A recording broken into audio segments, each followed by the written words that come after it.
Okay, I am Jocelyn Whitfield, and I read Chapter 18, Public Relations, Influencer Marketing, and Corporate Advertising. So, public relations is just different ways to promote services, and it includes multiple roles, and you can use in different ways, campaigns, and being creative. And I'll speak about that a little further.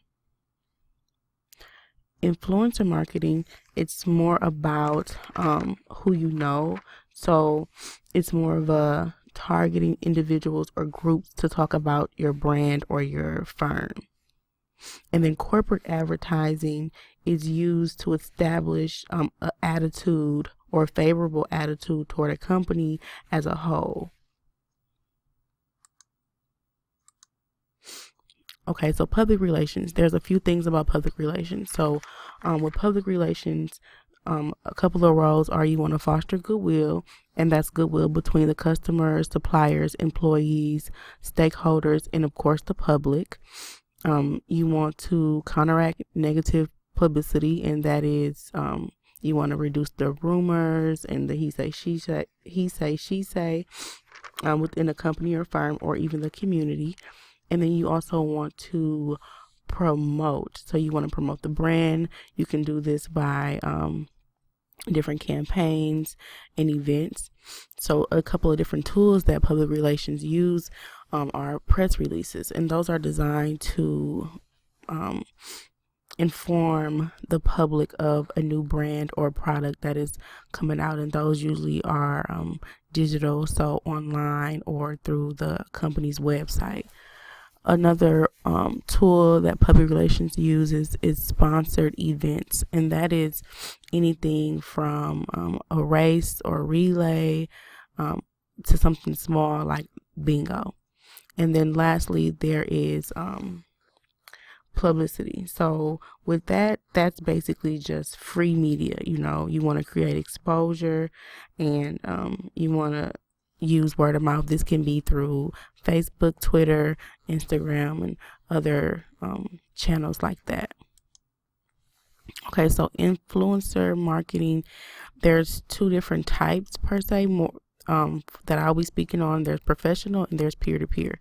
So professional influencer marketing is more expertise based. So for example, if you go to the doctor and you ask the doctor for their advice, or if I come to my instructor and ask him for advice about a certain advertising project or a campaign that I may be thinking about doing.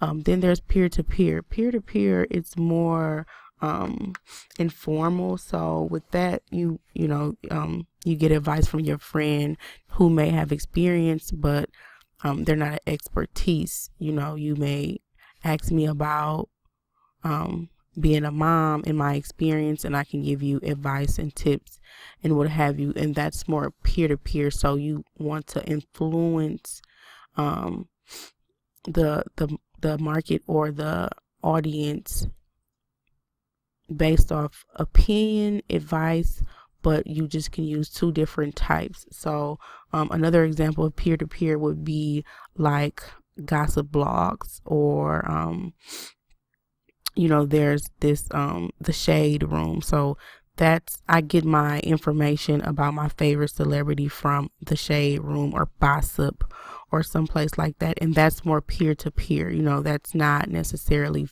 factual, but it is a way for them to market to me because I am interested in that particular person. Okay, then we have corporate advertising. So there's a couple of different types of corporate advertising. Two that I'm mentioning is advocacy advertising, which is establishing a position on a social or political issue. So an example of that probably would be like more locally would be like Starbucks. There was a shooting in the park, and apparently Starbucks called the police. So Starbucks kind of took a political and social position against police brutality and things like that. Another thing could be the red Christmas cups with Starbucks. They took a more of a political position with the Christmas cups. They just made them red. And then another corporate advertising tool is green marketing, and that's more of when a firm or a company embraces a cause or a program in support of the environment. So an example of that could be Toyota Prius. That was kind of like one of the first eco-friendly types of cars. And so that's more of an example of green marketing. Oh, sorry. Oh, and thanks for listening.